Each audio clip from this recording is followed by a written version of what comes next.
আজকে আমি আলোচনা করছি the poem the sea. Class 8-এর তোমাদের 6 লেসনে আছে। ঠিক আছে, তো পোয়েমটা শুরু করার আগে আমি অথার সম্পর্কে তোমাদের একটু বলে দেই। James Reeves 1909-1978 was a British author principally known for his poetry, plays and contribution to children's literature. এই জেমস রিভিস 1909 সালে জন্ম আর তিনি মারা গেছেন 1978 সালে। একজন ব্রিটিশ লেখক, প্রধানত পরিচিত ছিলেন তার কবিতা, নাটক এবং শিশু সাহিত্যের অবদানের জন্য।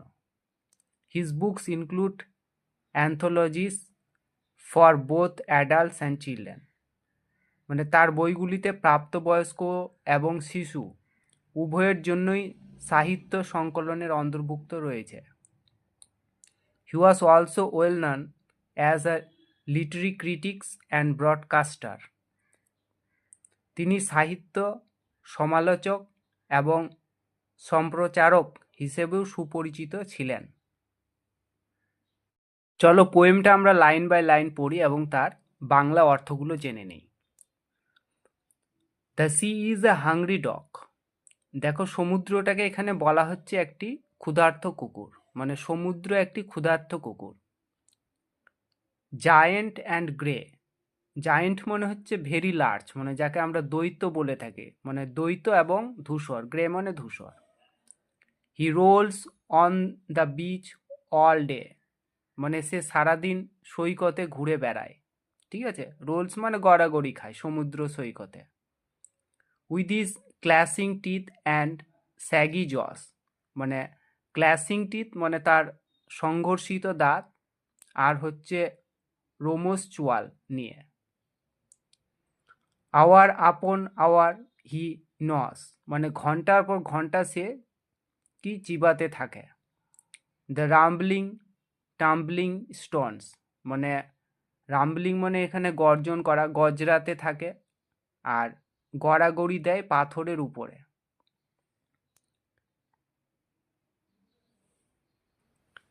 অ্যান্ড বোনস বোনস বোনস, এবং হাড় হাড় হাড়। দ্য জায়েন্ট সি ডগ মোনস, মানে এই যে দৈত্য সমুদ্র কুকুর মানে কাতরাতে থাকে।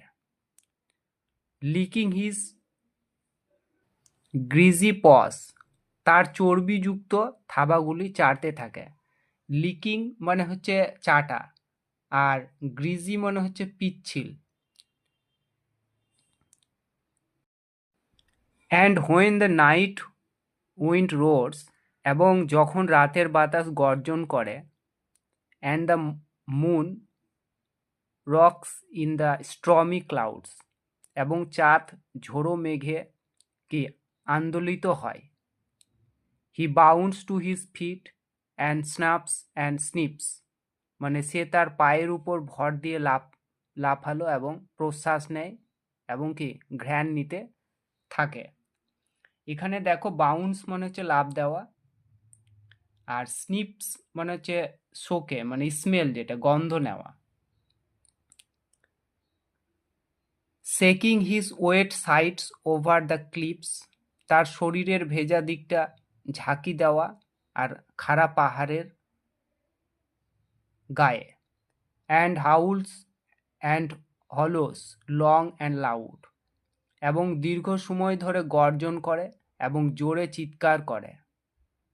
But on quiet days in May or June, তবে মে বা জুনের শান্ত দিনগুলিতে। When even the grasses on the dune, মানে এমনকি যখন ঘাসগুলি বালিয়াড়ির উপর। Play no more their reedy tune, মানে কখনো বাজায় না তাদের তীক্ষ্ণ বাঁশির মতো সুর। With his head between his paws, তার থাবারগুলির মধ্যে মাথা রেখে। He lies on the sandy shores, সে শুয়ে আছে বালুকাময় তীরে। সো কোয়াইট হি স্কার্সলি স্নোর্স, মানে এত নিরিবিলি, এত শান্ত, সে খুব কমই নাক ডাকে।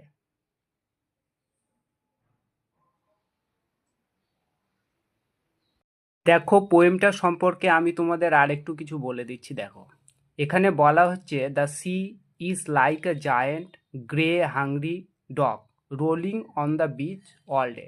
মানে এখানে বলা হচ্ছে যে সমুদ্র একটা দৈত্যের মতো, ধূসর ক্ষুধার্ত কুকুরের মতো, যে সারাদিন সমুদ্র সৈকতে গড়াগড়ি খায়। The tumbling stones are like bones which the sea dog bites and chews continuously with his rough jaws। মানে এখানে বলা হচ্ছে যে গড়াগড়ি খাওয়া পাথরগুলি হলো হাড়ের মতো, যেগুলিকে সমুদ্র কুকুর তার কর্কশ চোয়াল দিয়ে অনবরত কামড়ায় আর চিবোয়। He licks his greasy paws and groans for more bones. মানে সে তার পিচ্ছিল থাবা চাটতে চাটতে আরও বেশি হাড়ের জন্য কি করে, গজরায়। The sea dog slips upon his feet when the night winds roars and the moon rocks in the stormy clouds. মানে সমুদ্র কুকুর তার দুপায়ে লাফায় যখন রাতের বাতাস গর্জন করে এবং চাঁদটিকি ঝোড়ো মেঘে দোল খায়। The sea dog shakes of his wet sides over the cliffs। মানে সমুদ্র কুকুরটি খাড়া পাথরের উপরে তার ভেজা শরীর ঝাড়ে। In May or June the sea dogs comes down. মানে মে বা জুন মাসে সমুদ্র কুকুরটি কি হয়ে যায়, শান্ত থাকে। Even the grasses on the dune stop playing their reedy tune during May and June. মানে মে এবং জুন মাসে এমনকি ওই যে বালিয়াড়ির ঘাসেরাও তাদের তীক্ষ্ণ সুর বাজায় না। The sea lies still on the beach like a dog sleeping with his heads between its paws. সমুদ্র স্থির হয়ে শুয়ে থাকে বেলাভূমিতে কুকুরের মতো দুটো থাবার মধ্যে মাথা রেখে ঘুমোয়।